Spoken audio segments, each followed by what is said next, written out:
welcome. I'm Juniper Owens, Director of the Academy of Integrative Mental Health, and your host for today's episode. And for this new season, we've decided to categorize our special topic episodes into two different categories, the deep end and the shallow end. On our deep end special topic episodes, we're going to get into the nitty gritty. We're going to really get complicated. We're going to get very detailed into these topics, and they're usually going to be about, an hour or longer. And in our shallow end episodes, we're going to just cover the basics of these topics, and usually in around, 15 to 20 minutes. That's the hope, at least.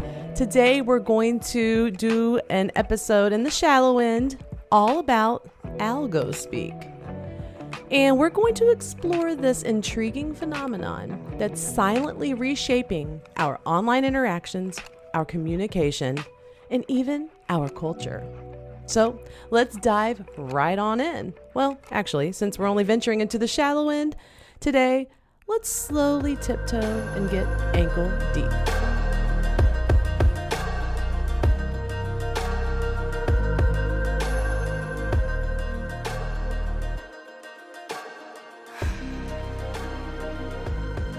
Unfortunately, I'm a bit of a latecomer to the world of current slang and internet trends. I only recently figured out what no cap means, seriously, and I also have to Google it like once a week because I always forget. And I just learned about spilling the tea, for example. That's how late I am.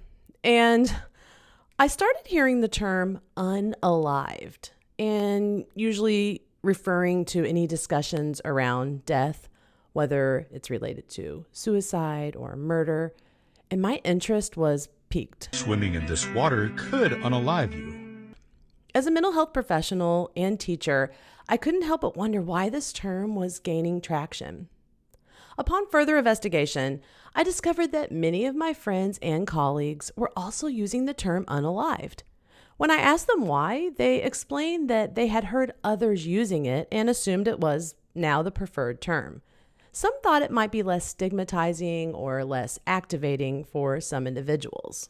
However, as I dug deeper, I realized that unalived was primarily a way to evade content moderation algorithms rather than a widely accepted term.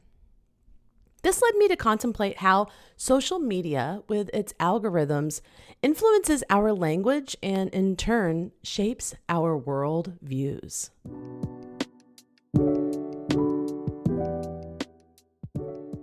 Language is a dynamic aspect of culture, and as a mental health professional, I appreciate the importance of inclusive language that reduces shame, stigma, and oppression. We advocate for phrases like died by suicide over committed suicide to remove the outdated criminal connotations. One of my supervisees introduced me to a phrase, calling you in instead of calling you out, to encourage collective dialogue and curiosity over individualistic blame. Language serves as the lens through which we perceive and interpret the world. Language is grounded in our way of thinking and processing information, which is itself universal among humans. So, languages and cultures are superficial, but language and cognition run deep. But this isn't the only way to look at language. What if the language we are brought up to speak actually relates to the way we look at reality? From this perspective, a language is a particular way of conceptualizing the world and has close ties to culture. In the 1930s, Benjamin Lee Whorf talked about language this way. He argued that different languages represent different ways of thinking about the world around us. Linguists and anthropologists have long studied the intricate forces that mold these crucial communication systems.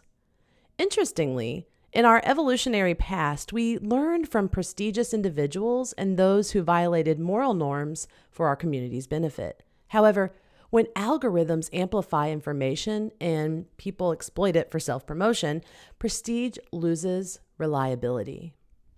Social media gets flooded with negative content, causing conflict instead of cooperation, which has been termed functional misalignment. This misalignment distorts perceptions. Algorithms amplifying extreme political views lead to false polarization and increased political conflict. Functional misalignment also fosters misinformation spread as strategic use of moral and emotional content in posts designed to provoke outrage leads to more sharing. Prioritizing moral and emotional information inadvertently amplifies misinformation. This is your real-life social circle. Family, friends, classmates, coworkers. Many of these people are likely from a similar background as you and have a similar worldview. But your social newsfeed takes that to a new level. Facebook's algorithm promotes the types of posts that you like and share, and it hides away posts that put you off or that you don't interact with. This means you're unwittingly surrounding yourself with more people and news sites that just confirm your pre-existing views. This is called an echo chamber. It means you're only seeing ideas from people and media outlets who agree with you. And I'll let you in on a secret of social video and news. A lot of the new media industry is built off of the social share, and the easiest way to win that share from you is to confirm and vindicate your views. That's led to a boom in the number of news sites that push out clearly biased and sensational headlines. They know you'll like it and that you're likely to share it. So, what are some of the ways our language, thus worldview and behavior, is shaped by social media? Introducing the behind-the-scenes conductor that quietly shapes our world, from our social interactions to how we connect, controlling access to information, driving economies, sneakily influencing culture, and even charting our future path. It's none other than the algorithm. The algorithm.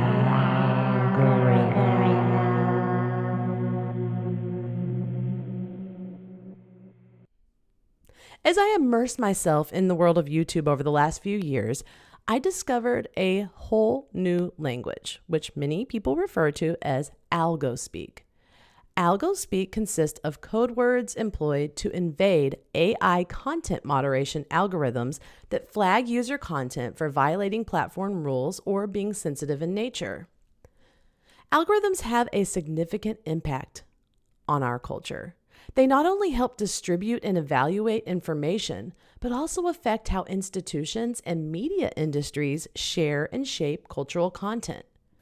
Many news sources began to pick their spot along the liberal to conservative continuum, and the continuum of presenting complete facts all the way to complete information fabrication. And with all of these vying for our very limited attention, we moved from a model where news could be assumed to be inherently truthful and unbiased to one which enabled fake news. You know, fake news, those false stories with the intent of influencing our opinions and beliefs and are presented as facts. Yeah, those ones.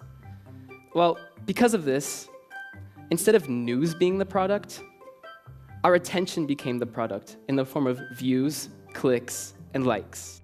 This conversation explores how these algorithmic processes become like cultural objects, getting woven into our discussions about culture and who it's meant for.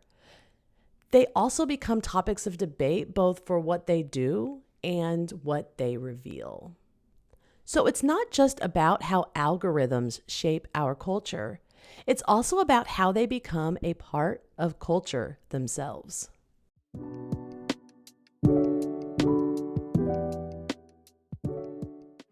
And if we look historically, we have relied on tools and technologies to become who we are.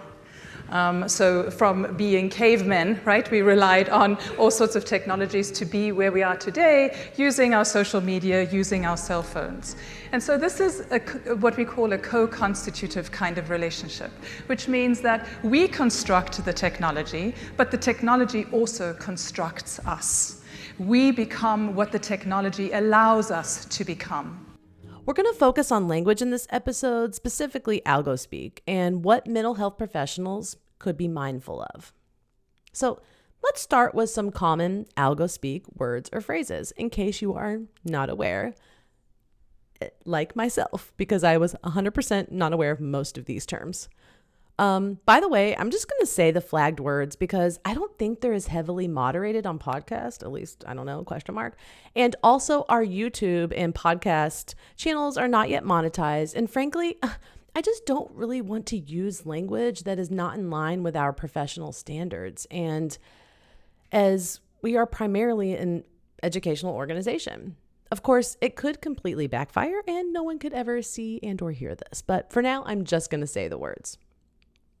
So I found a chart compiled by the authors of an article in the journal Social Media and Society entitled, "You Cannot Say What You Want, Using Algospeak to Contest and Invade Algorithmic Content Moderation on TikTok."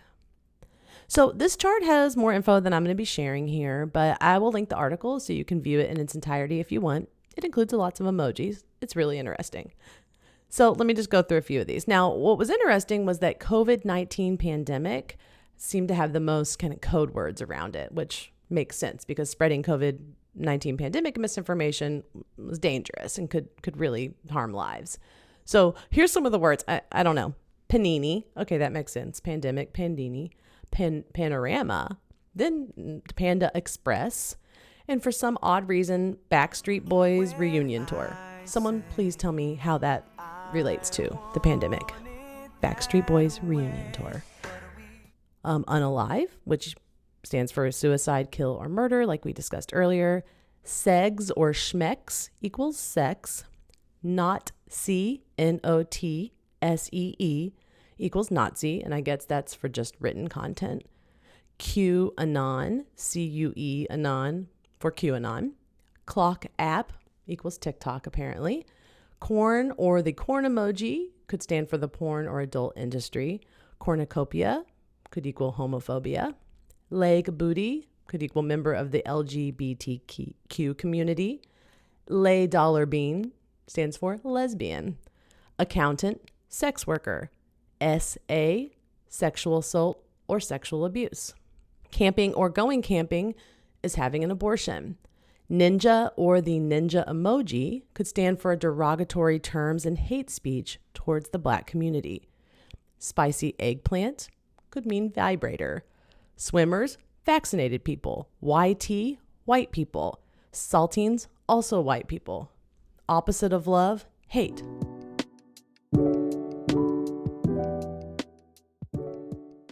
So on TikTok, the unalive hashtag has gained significant popularity with nearly 10 million views, and Unalive Me has over 1 million.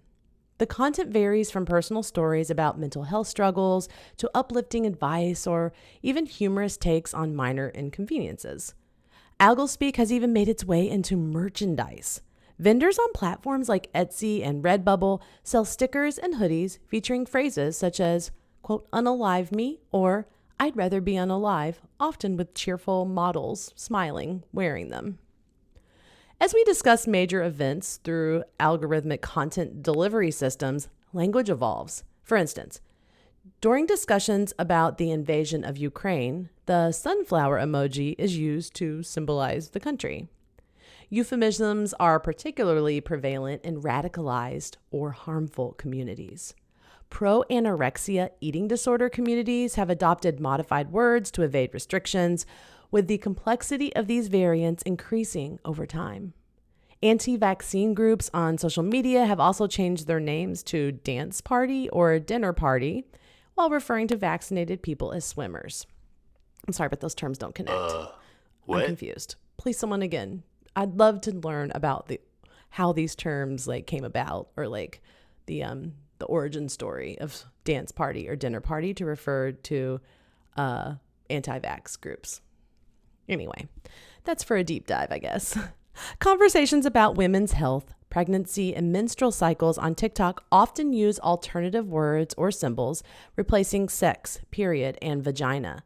Some users even say nip-nops instead of nipples. Black, trans, and other marginalized communities frequently use Algospeak to discuss oppression, often substituting words like white or racist.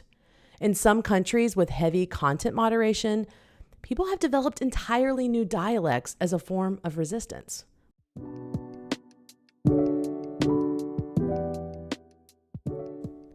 So, what's the significance of Algospeak and why should mental health professionals pay attention? Well, it all ties back to the content you encounter on social media platforms.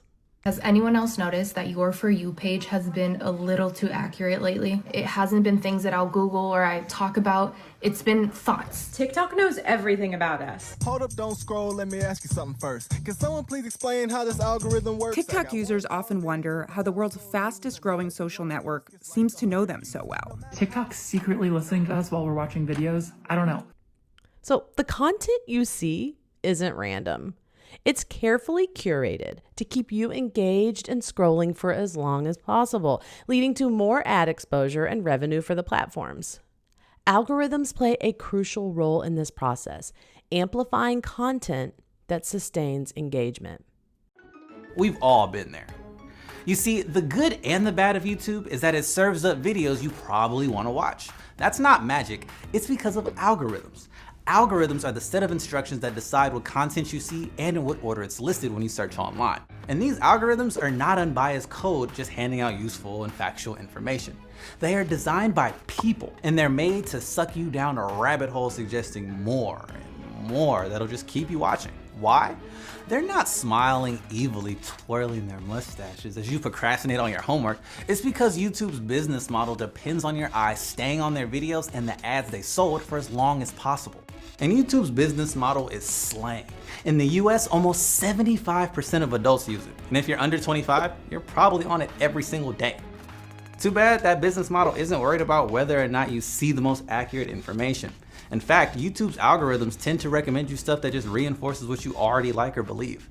Facts are not their biggest priority. It's you staying and watching. As social media users increasingly interact in algorithm-controlled environments, language becomes a vital tool for communication.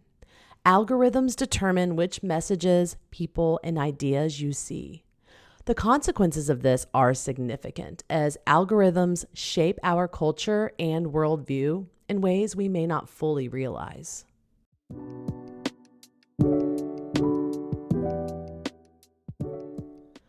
While the eggplant emoji and words like unalive are seemingly harmless and in some cases empowering to people who otherwise are not able to talk about commonly censored topics, the implications and context of algorithms shaping culture likely are having effects that are going unnoticed, especially in the mental health arena. Is the world in danger of automating racism? All kinds of structural inequality are reflected in our AI systems. It's because you're being subtly manipulated by algorithms that are watching everything you do constantly and then sending you changes in your media feed and your diet that are calculated to adjust you slightly to the liking of some unseen advertiser. According to cognitive liberty advocate Nida Farahani, I'm not sure if I'm pronouncing that correct, professor of law and philosophy at Duke Law School and author of The Battle for Your Brain, this poses a threat to our cognitive liberty, the right of the individual to control their own mental processes, cognition, and consciousness. I had not heard the term cognitive liberty, but damn, it's compelling. I, for one, prefer to be in control or at least aware of my own mental processes, cognition, and consciousness. And we support and empower our clients to do so as well. For me, awareness is key. Now that I know why I hear new, to me, words and phrases and why they exist, I have better understanding of the context and how or when I might use those words or how to respond to and discuss them with clients. Being aware of how algorithms influence language and communication is essential for mental health professionals who want to stay up to date on what environmental factors are influencing our clients, as well as how they influence our own worldview, which could come into play in our sessions. It just does. What do you all think? Are there any words or phrases I missed? How do you think this phenomenon is affecting your clients' mental health and well-being? We'd love to hear more about your thoughts on this topic, or if you've heard words that you just started using because you just thought that you were supposed to be using them without even wondering why, or maybe thinking that the information that you're receiving in social media is maybe just not as heavily influenced by the algorithm phenomenon.